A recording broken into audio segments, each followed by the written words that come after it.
Every being is moved to this immense peacefulness. A talk by Avatar Adidar Samraj, page 103 of Easy Death. Sleep is a kind of philosophical quest. It is a need in depth, not merely in the mind or the body. It is a central need, a foundation need. It is even an expression of the heart's always already and constant knowing of the divine self position, the perfectly subjective position, and how that is the position of existence, even in the context of conditional experiencing or conditional embodiment. So you do a bit of sleep, no objects, still the fundamental presumption of separateness in some sense, but not aggravated by the imposition of objects. And there you lie. You lie in the field of inherent blissfulness for those moments or hours each day. It is a sign of the impulse at the origin of the heart, another sign that existence is about much more than pursuing gross and subtle objects. You might imagine in the waking state that it would be terrible to be incapable of experiencing a thought or an object, but that is only a feeling you have in the waking state identification with the body, and something like it in the dream state. Actually, basically every day, you spontaneously fall into a condition in which you have no experience of objects whatsoever. In that state, you are profoundly content, and you look forward to doing it again every day. But you would not be content with it if it arose in the waking state. If you were there feeling the physical, feeling identified with the body, and you suddenly could not think, well, then you would be disturbed. Yet, when you relax the hold on the body and on the mind, suddenly you feel profoundly content, in a state of total objectlessness. Still something of the presumption of separateness, but swooned into a sea of bliss. No objects whatsoever, no thoughts, no visions, no objects of any kind, just the inherent blissfulness of heart-full existence, without any objects whatsoever.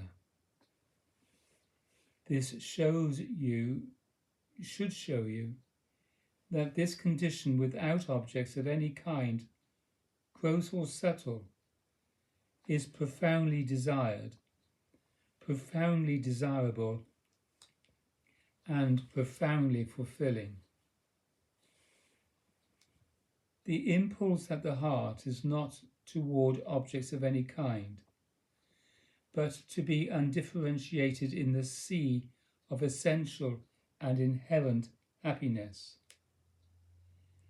At heart, you require no objects of any kind, and you dip into that sea daily.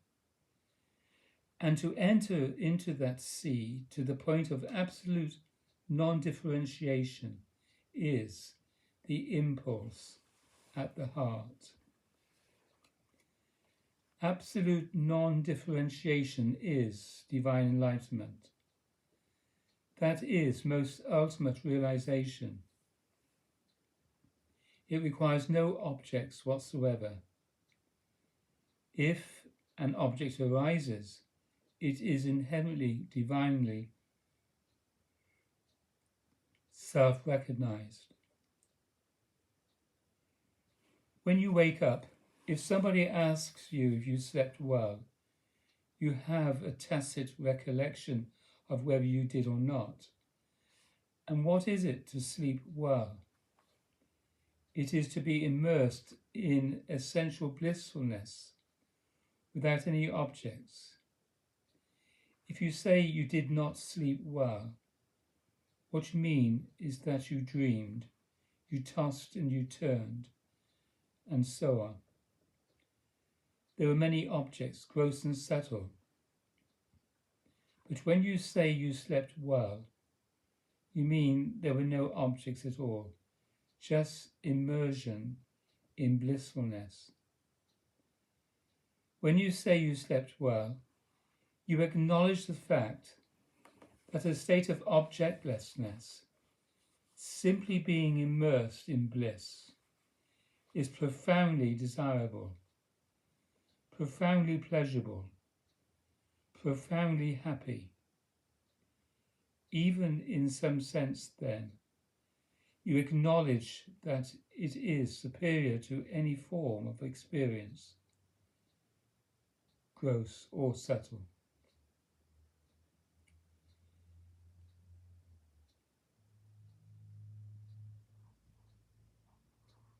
Deep sleep, then, is in the likeness of divine self-realization. It is not itself divine self-realization, but it is in its likeness, because it is to stand in the attention position, the causal position, but without objects.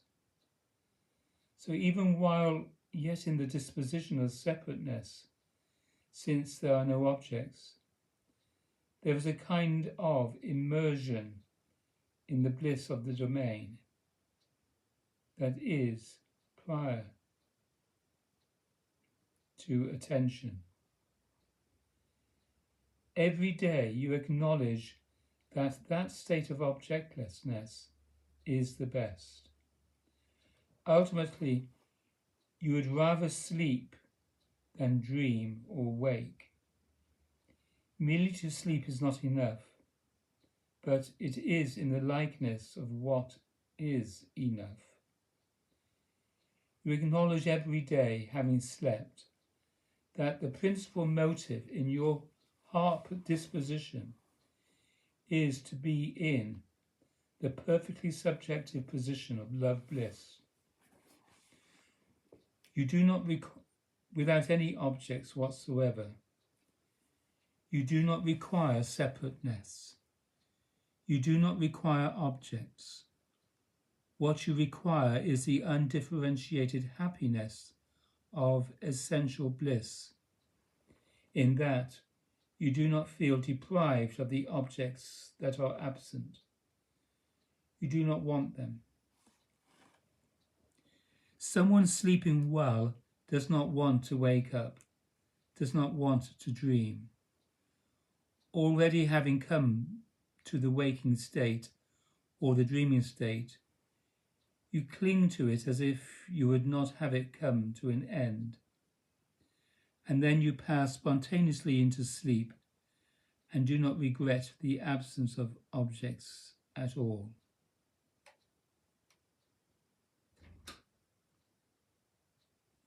So it is in the divinely enlightened condition. There is no regret over the absence of objects. There are no visions required in that profundity. There is no loss in it. It is perfect, complete, and whole.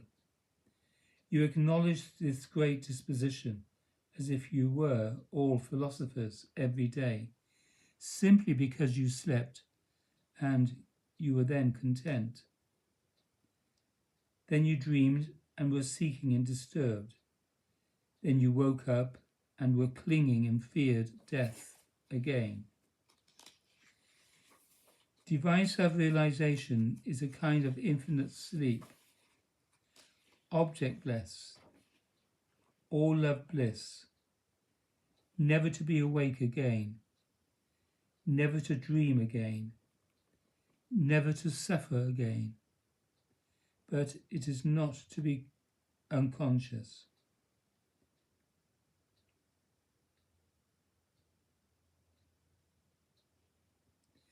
Divine self-realization is to be infinitely conscious, without the slightest differentiation. You are deprived of that absoluteness even in sleep, but sleep is your prevision or premonition of it. In some sense, then, sleep is the fundamental position of your life, but you are all troubled by waking and dreaming, thinking and suffering. Wouldn't you rather sleep, the infinite sleep of divine love bliss? There is no vision there. There are no objects there. I am there only as that, without the slightest difference. That is consciousness itself, not the consciousness you presume in the waking state or the dreaming state. That is a trouble. Consciousness itself is beyond objects and without want, without separateness. Consciousness itself is seventh stage Sahaja Nirvikalpa, Samadhi, without conditions, without supports.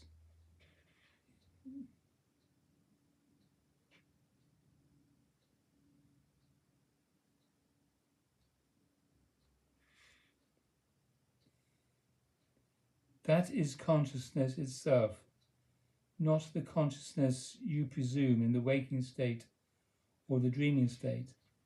That is a trouble. Consciousness itself.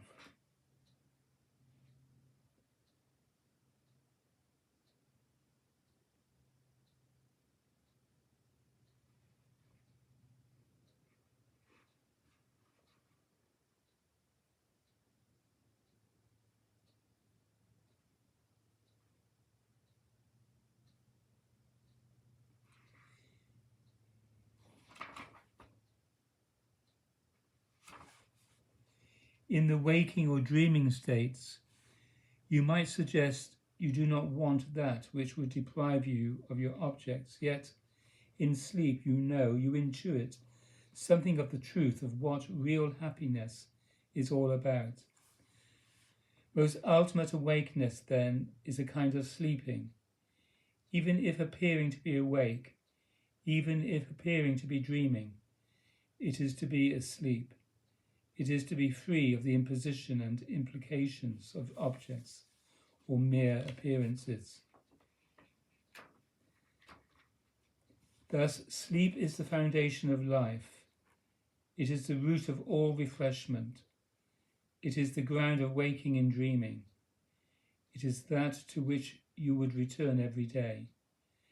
And it contains the secret of love, bliss, happiness, and freedom. There is no separateness in that perfect happiness and freedom, no faculty by which to see or hear or move. Yet it is not an emptiness. It is infinite fullness without qualification.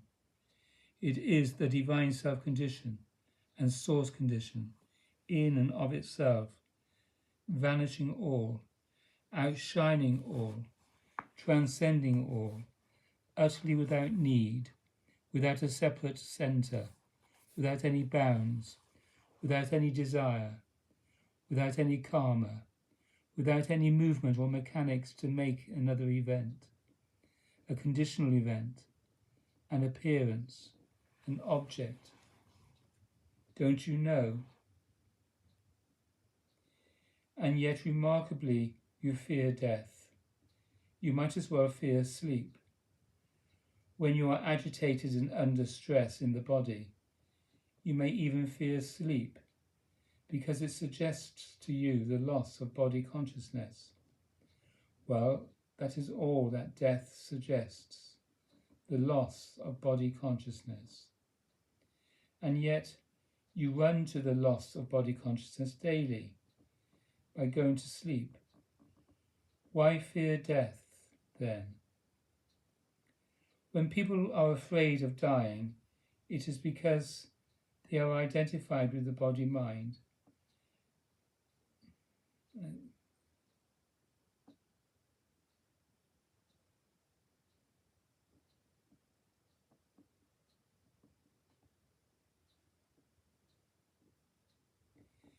Well, that is all death suggests, the loss of body consciousness. When people are afraid of dying, it is because they are identified with the body and are clinging to it. They forget the joy of sleep, of rest. They think they are threatened, but they are not really threatened. They may feel threatened just because they are contracted in the waking state and would not die. If they really examined themselves, they would realize that the objectless condition is exactly what they want to experience. They do not want to go through the death process and the suffering in the body that is required to make that transition. They would rather just plain old forget about it and be immersed in immense bliss and happiness and not have to suffer such transitions, not have to struggle to get to rest. The fundamental heart impulse is the impulse to immense peace, immense objectless, joyful peace, infinitely conscious. That is true wakefulness, divine self-recognition in the apparent waking state in the seventh stage of life is just that. It is not about divine enlightenment being perpetually associated with conditional or cosmic objects. It is simply divinely self-recognizes them from the prior position. Most ultimately, they disappear. No form, no separateness. It is not an unconscious state. It is infinitely conscious, but objectless. That is the divine self-condition and source condition.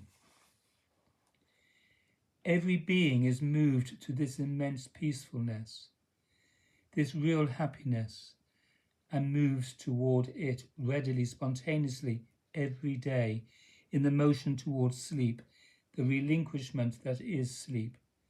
Sleep is not unconscious. It is simply objectless. There is no lack of contentness in sleep. Indeed, in sleep, all objects are replaced by the intuition of their very substance. The very substance of all objects, that upon which they are a play, is love bliss, infinite radiance. In other words, in most perfect divine self-realization, and even in sleep, there is no deprivation, no loss of objects.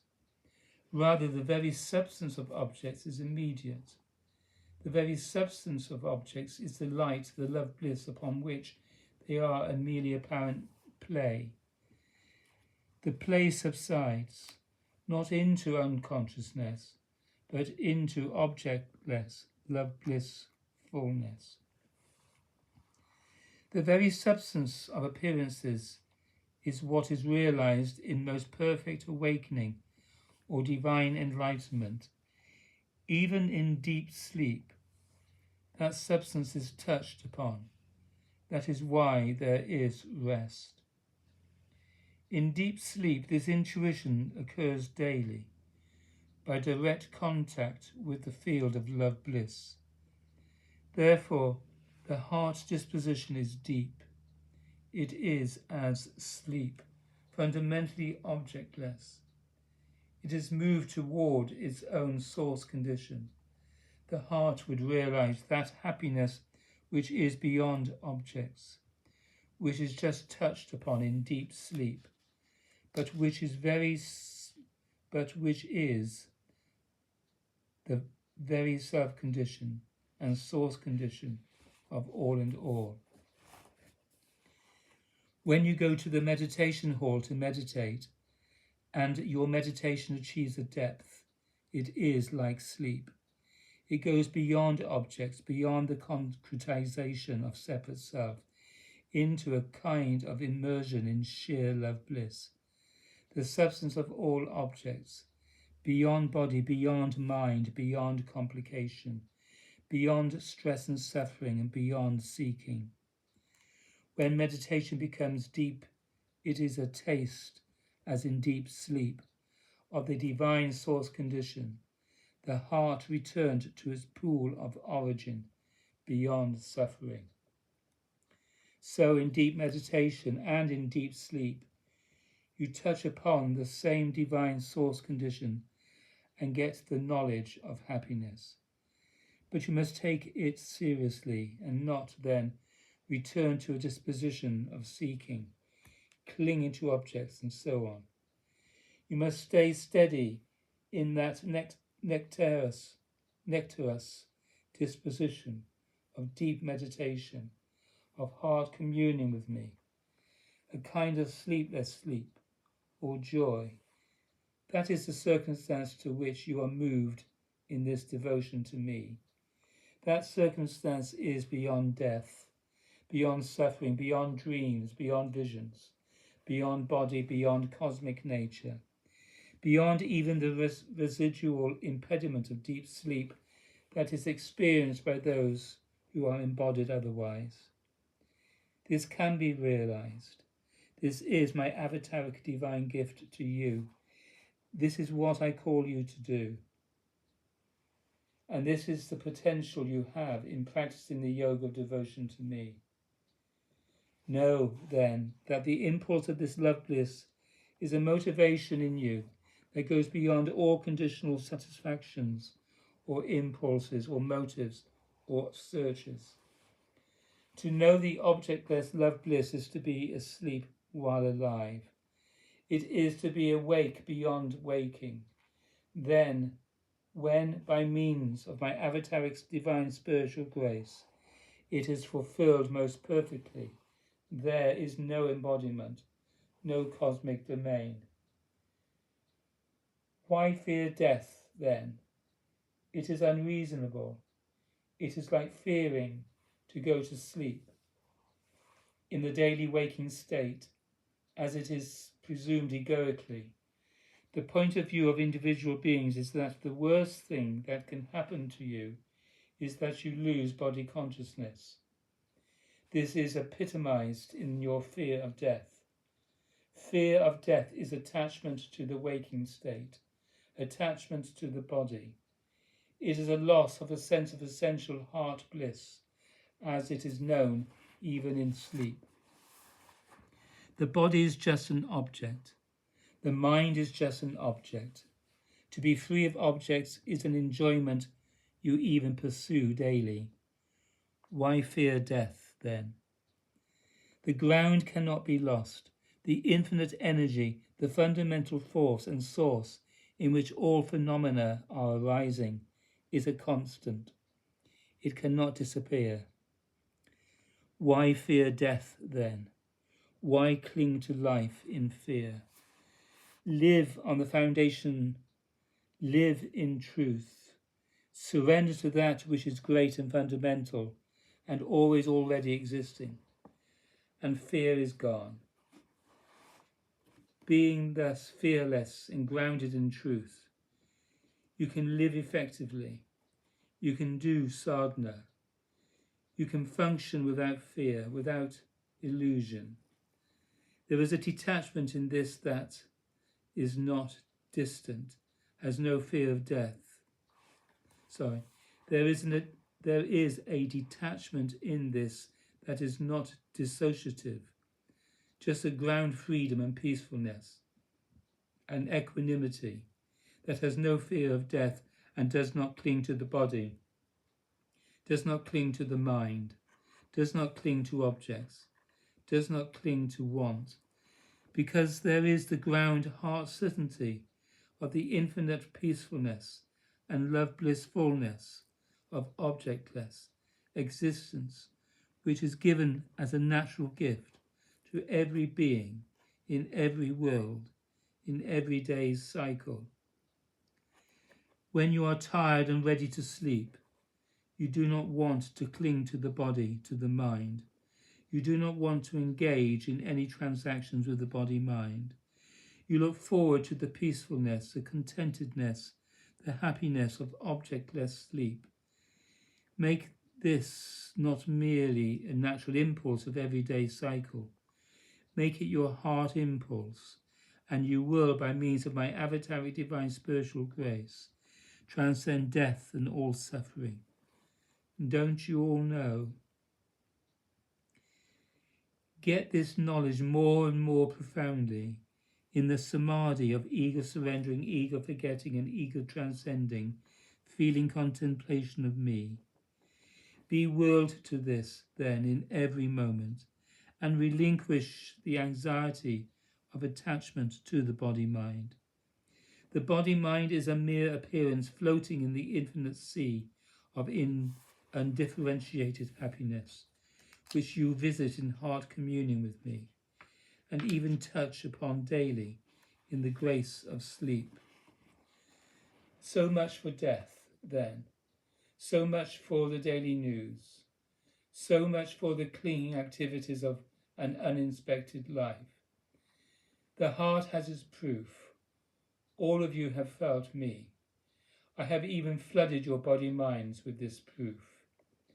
Be converted at heart, then, and live without fear, and give up all, without fear, because of this proof.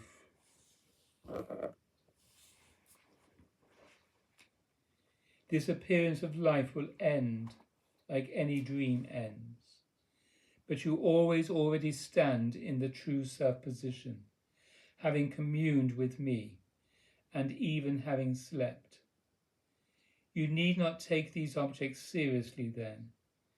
You are free of the fault and the adventure and the horrible epoch or epochs of mere appearances. This is your freedom, even from the beginning of the way of Adidam. Go to sleep in peace. Meditate in peace. Live in peace. Live in depth. Be in depth. Go to this depth. Be in this depth. And be free and happy. Will you? Da.